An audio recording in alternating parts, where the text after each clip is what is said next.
नमस्कार, बहुत स्वागत है आपका। आप देख रहे हैं किस्मत कनेक्शन और मैं हूं आपके साथ शैलेंद्र पांडे। आज बात करेंगे सावन के दूसरे सोमवार के बारे में और ये जानने का प्रयास करेंगे कि सावन के दूसरे सोमवार पर पूजा उपासना कैसे की जाएगी। देखिए, पूरे सावन के महीने में सोमवार का सबसे ज्यादा महत्व माना जाता है और आज हम बात कर रहे हैं सावन के दूसरे सोमवार के बारे में। तो दूसरा सोमवार जो इस बार आ रहा है, इसका महत्व क्या है? देखिए, सावन का दूसरा सोमवार प्रदोष की तिथि के साथ आ रहा है, यानी त्रयोदशी तिथि के साथ इस बार सावन का दूसरा सोमवार रहेगा। त्रयोदशी तिथि के स्वामी कामदेव माने जाते हैं और ऐसा माना जाता है कि त्रयोदशी तिथि को कामदेव की पूजा करने से मनचाहा विवाह होता है।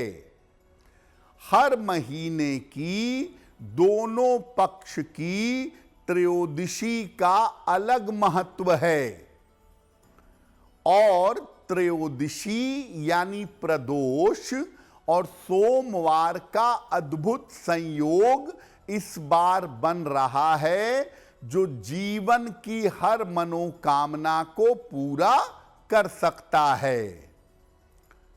सोमवार के दिन उपवास रखकर शिव जी और मां पार्वती की पूजा करनी चाहिए और त्रयोदशी के दिन शिव जी की पूजा प्रदोष काल में करनी चाहिए, सूर्यास्त के 24 मिनट पहले और 24 मिनट बाद के समय में। तो इस बार सावन का दूसरा सोमवार प्रदोष के संयोग के साथ है और इस बार सावन का दूसरा सोमवार 10 अगस्त को है। अब सावन के दूसरे सोमवार पर सामान्य रूप से कैसे पूजा की जाएगी वो भी जानते हैं। सावन के दूसरे सोमवार पर प्रातः काल 12 बजे के पहले स्नान करके सफेद वस्त्र या महिला हैं तो पीला वस्त्र धारण करें। इसके बाद शिव जी को जल और बेलपत्र अर्पित करें, उनको सफेद वस्तु का भोग लगाएं और इसके बाद जितना संभव हो शिव जी के मंत्र का नमः शिवाय का अधिक से अधिक जप करें।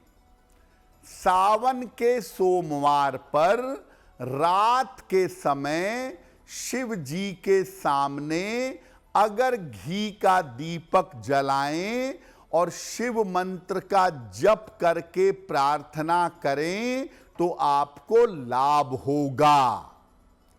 और अगर आप सावन के सोमवार पर जल और फल ग्रहण करें, नमक और अनाज का सेवन न करें, यानी सावन के सोमवार पर उपवास रखें तो इसके परिणाम बहुत शुभ होंगे।